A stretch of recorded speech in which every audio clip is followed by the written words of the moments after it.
Los protagonistas del acontecer regional en Mesa de Noticias. Una semana ha transcurrido desde que se registró este sistema frontal que causó desborde de ríos, inundaciones, pérdida de conectividad, damnificados, aislados, y se trabaja a toda máquina para retomar puntos, por ejemplo, volver a poner en servicio ciertos sectores para devolver también la normalidad y limpiando casas. Se vio como este fin de semana, aprovechando que quizás las precipitaciones no fueron intensas, hubo algunas, pero de todas maneras no fueron tan intensas, se registraron de noche en muchos casos, muchos para limpiar sus viviendas, para poder ir sacando el barro, ir viendo qué es lo que quedó destruido, qué es lo que no, y para conversar del trabajo, de cómo se ha desplegado justamente Senapred en distintos puntos de la región del Biobío. Es que estamos con su director Alejandro Sandoval conectados para conversar y hacer una revisión acerca de esta contingencia. ¿Cómo está, director? Gracias por conectarse con Mesa de Noticias. Buenos días, director. Hola, muy buenos días, ¿cómo están ustedes? Bien, todo bien, director. Me imagino que han sido días bastante trabajosos, con muchas reuniones. Tenemos 3.840 damnificados, 745 albergados y ya vamos en 2.930 aislados. Ha ido bajando esa cifra y me imagino que van a seguir el resto de los días para que esto ya quede en lo mínimo. Así es, estamos trabajando activamente junto con los distintos organismos integrantes del Sistema Regional de Prevención y Respuesta ante Desastres. Destacamos el gran trabajo que han hecho los distintos equipos, especialmente los municipios de las comunas más afectadas, los funcionarios de otras reparticiones que están haciendo el levantamiento de la información a través de la aplicación de las fichas FIDE. También ha trabajado intensamente los equipos de vialidad para poder restituir la conectividad en los lugares que, tal como ustedes decían, lamentablemente aún se mantienen aislados, especialmente en la comuna de Alto Biobío. Director, bueno, siempre cuando hemos conversado acá se ha puesto foco obviamente en el nuevo organismo en el tema de la prevención, de reconocer cuáles son los lugares de riesgo. En este sistema frontal que se registró el fin de semana antepasado, el fin de semana largo, ¿había alguna forma también de haberse preparado, dadas las características particulares que había tenido también este sistema desde el punto de vista también de la cantidad de agua y las afectaciones también que tuvimos? ¿Había alguna forma de haberse preparado de la forma en que también finalmente afectó, no solamente acá en el Biobío, sino que en otras zonas como el Maule? Bueno, siempre es posible estar mejor preparados. Claramente no era posible quizás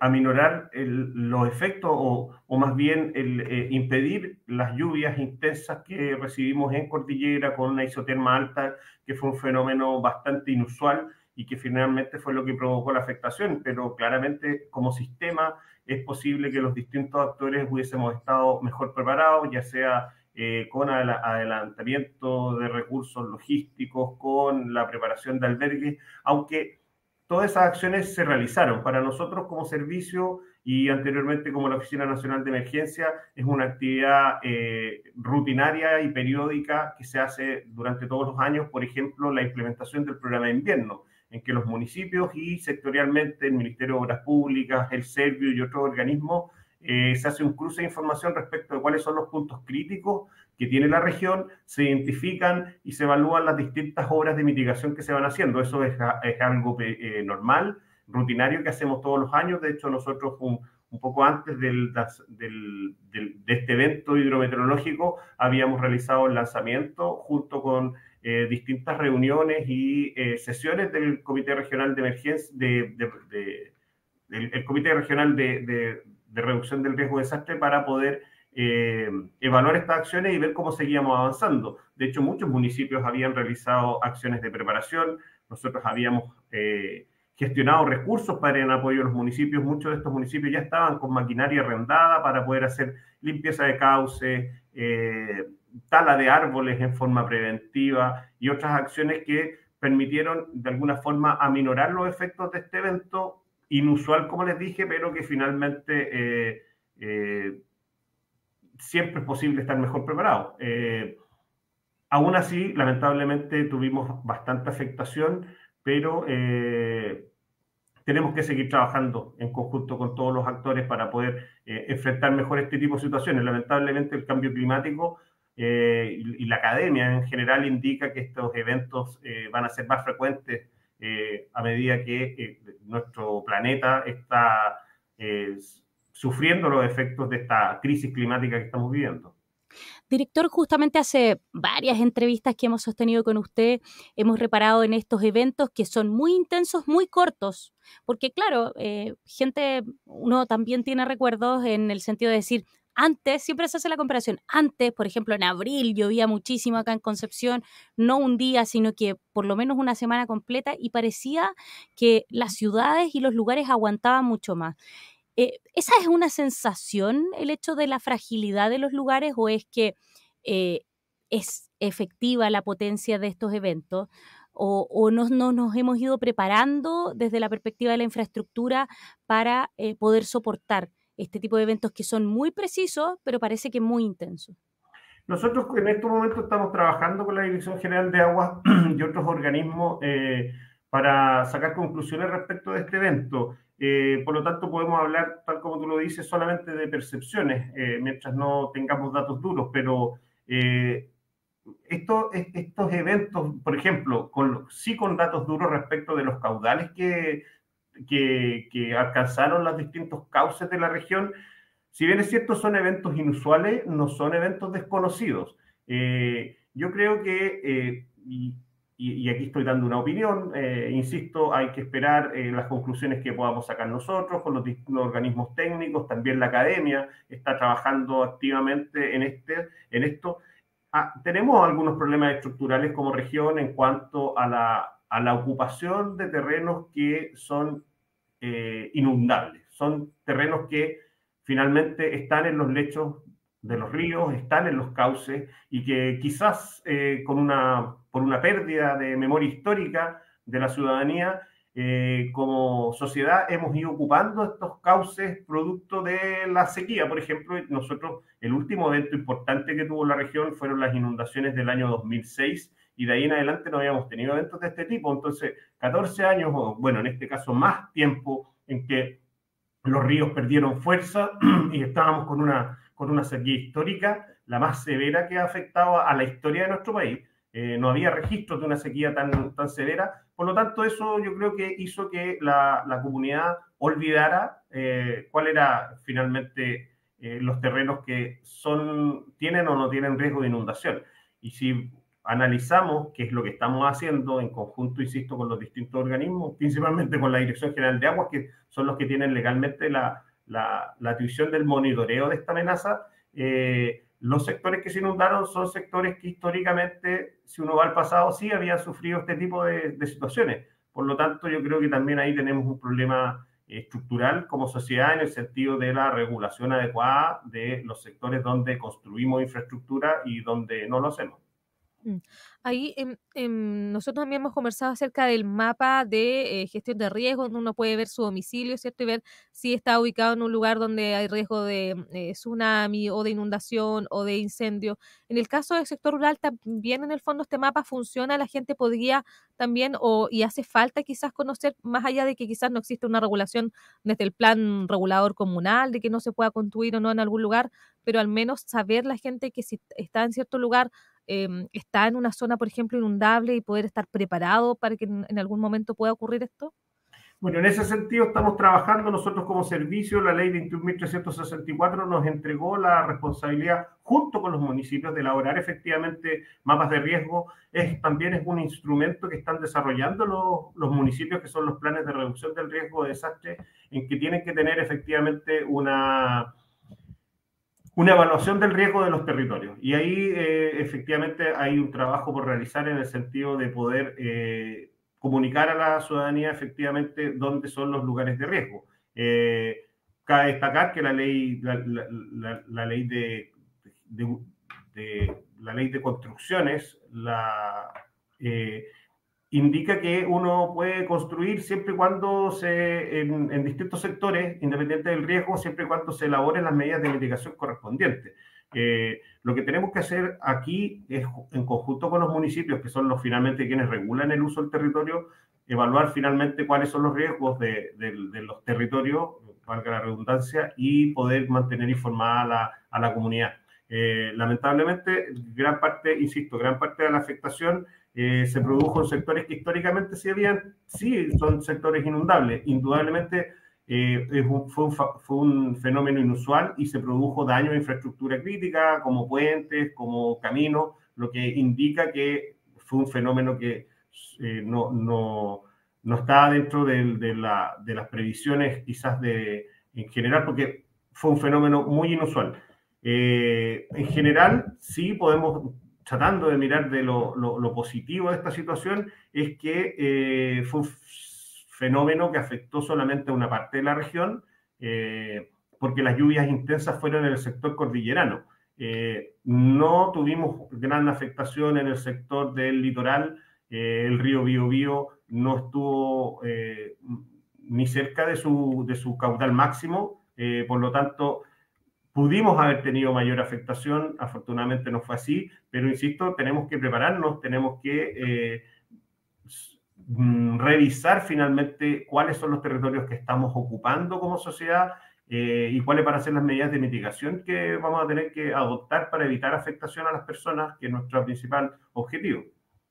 Estamos conversando con el director de Senapred en el Biobío, Alejandro Sandoval, haciendo esta revisión. Ya se ha cumplido una semana desde que se desarrollaron estas intensas lluvias en la zona centro-sur y por supuesto que afectó a la conectividad, a varias comunas también en donde el agua ingresó con fuerza debido a los desbordes de ríos. Usted, director, mencionaba inundaciones históricas y una de las inundaciones históricas, claramente usted lo menciona, el litoral, las comunas de Concepción o las comunas del Gran Concepción, a excepción de algunas que están allá en la provincia de Arauco, no tuvieron mayor afectación pese a las lluvias que se registraron. En 2006 hubo un desborde ahí del río Andalién, que prácticamente el agua llegó hasta, no sé, la calle Vilumilla, acá en Concepción, avanzó hacia esa zona, pero ahí después se realizaron trabajos bastante importantes que hoy día mantienen bastante seguros también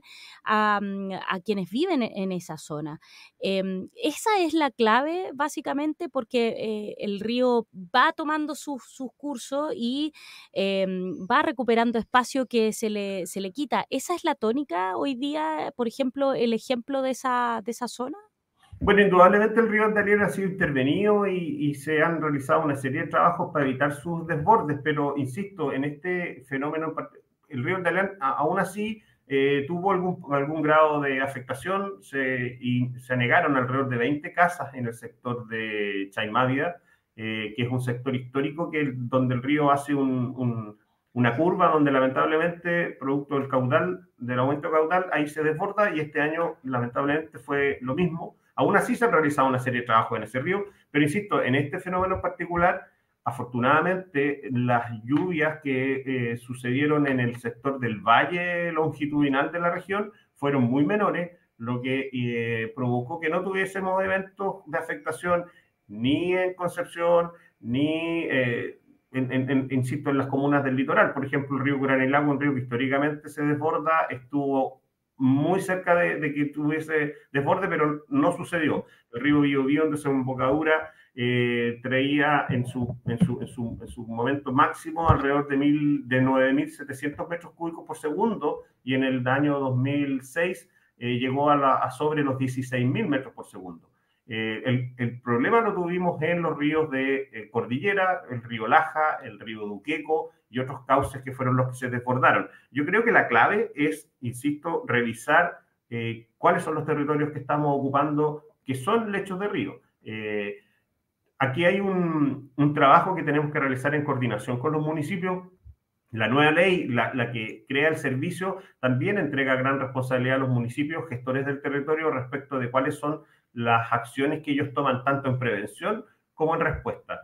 En este caso en particular, nosotros concurrimos con gran cantidad de recursos lo más rápido posible para apoyar a los municipios, pero aún así tenemos una oportunidad de mejora todos los actores respecto de poder estar mejor preparados. Primero en la prevención y segundo en la respuesta.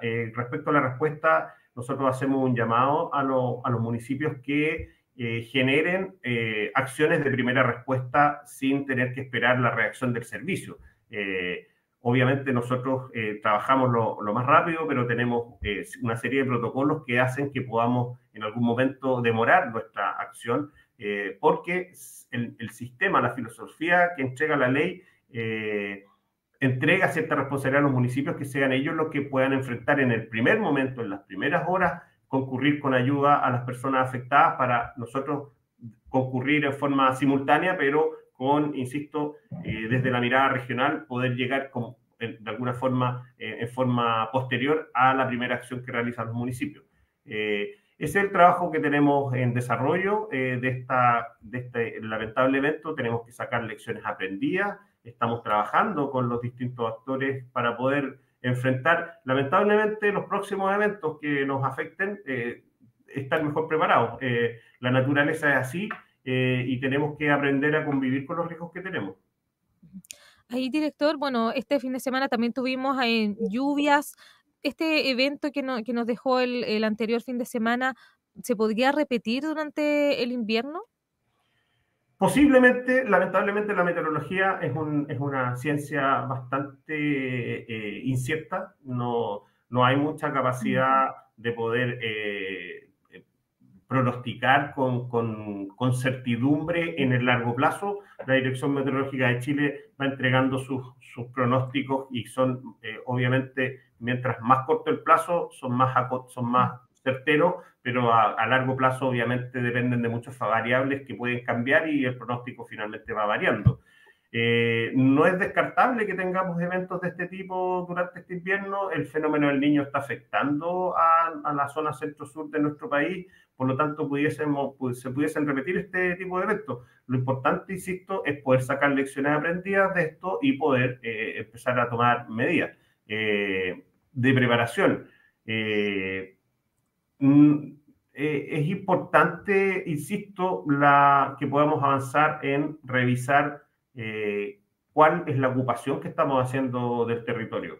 Eso es relevante. Nosotros durante estos días hemos visitado desde antes que partieran las lluvias, visitamos los distintos territorios, visitamos las comunas, concurrimos con recursos de emergencia, contratamos maquinaria que está trabajando en estos momentos, haciendo algunas acciones de recuperación, pero también algunas acciones de prevención, pero lamentablemente a los cauces de los ríos, incluso con obras mayores, es imposible que podamos detener la fuerza de la naturaleza. Hay sectores que están ocupados en forma irregular y que están ocupando los lechos de los ríos. Y nada puede asegurar que estos eventos no se repitan, lamentablemente. Es duro lo que estoy diciendo, pero contra eso es muy poco lo que podemos hacer. Director, muy cortito porque ya se nos está yendo el tiempo. Los municipios que son tan relevantes en todo lo que es la gestión de desastre han ido entendiendo también el modelo que les propone Senapred, pensando un poco en las críticas que surgieron durante la emergencia de los incendios y pensando que hoy día tienen que estar sumamente coordinados entre Senapred y los municipios en las lluvias, en las inundaciones. Ya estamos a mitad de año, hay que pensar también en lo que viene dentro de los próximos meses con los incendios forestales nuevamente. Me imagino que también se ha ido haciendo más fluida la relación con ellos y esta nueva propuesta de gestión. Bueno, lo hemos conversado varias veces. La propuesta de gestión la hizo el legislador. Finalmente hay una ley que dispone el modelo de gestión, ya no solamente indicativo, sino que más bien la ley le impone cierta responsabilidad a los municipios. Estamos trabajando con ellos, estamos avanzando. Algunos municipios están haciendo un excelente trabajo con gran compromiso tanto de las autoridades y de los funcionarios finalmente. Hay otros municipios que están un poco más atrás, pero la verdad que estamos avanzando con todos ellos para que puedan finalmente desarrollar sus instrumentos de gestión del riesgo de desastre y que dichos instrumentos no son más que la sistematización del trabajo que los municipios siempre han realizado. Finalmente ordena el trabajo de ellos y de alguna forma les define una hoja de ruta para cómo enfrentar primero las emergencias a través de su plan comunal de emergencia y por otra parte cómo también poder reducir el riesgo en sus territorios a través de este plan de reducción del riesgo de desastre. esa hoja de ruta, ese ordenamiento de sus acciones les va a permitir en un futuro cercano poder acceder a recursos a través de postulación a distintos proyectos con distintas fuentes de financiamiento, y eso es en lo que estamos trabajando con todos los municipios. Agradecemos el trabajo de las autoridades y de los funcionarios. Entendemos también que hay un tema de recursos, siempre los recursos son escasos y las necesidades son múltiples, pero estamos avanzando en eso y esperamos poder, primero, dar cumplimiento a la ley, y segundo, que es lo más importante, poder efectivamente realizar acciones que disminuyan el riesgo y que eviten este nivel de afectación a las distintas habitantes de la región. Alejandro Sandoval, director de Senapred en el Biobío, conversando con Mesa de Noticias acerca de este balance, un poco también el trabajo que se está haciendo posterior para sacar algunas conclusiones de este evento que causó gran afectación no solo en el Biobío, sino que también en otras comunas y regiones del centro-sur de nuestro país, y por supuesto el trabajo que están realizando con los municipios. Director, muchas gracias por acompañarnos y abrir la semana con nosotros. No, muchas gracias a ustedes, que estén muy bien. Igual. Ahí lo teníamos, claro. Ahora viene el proceso de las conclusiones. Importantes tener algunos datos respecto de lo que ocurrió y ver en qué partes quizás se pueden hacer trabajos que minimicen en el fondo la afectación en estos eventos que ya vemos cada vez son más cortos pero más intensos. Sí, ahora lo que decía el director es clave respecto a dónde se están también haciendo construcciones. Ya se podía ver las imágenes en lugares donde históricamente son planicies inundables, hay construcciones. En el caso, por ejemplo, del Saltos Lajas, también donde estaban ubicados algunos sectores de turismo, de artesanías. Entonces, todo eso también finalmente, claro, quizás es olvidado a propósito de la sequía porque no se veía un cauce tan alto como en esta oportunidad, pero es algo que puede volver a pasar a futuro. Entonces, se sigue construyendo en estos lugares porque ahora no hay agua, bueno, pero en algún momento sí puede entonces a lo mejor volver, y vamos a tener siempre que lamentar entonces que existan estas pérdidas, ojalá solamente materiales. Exacto.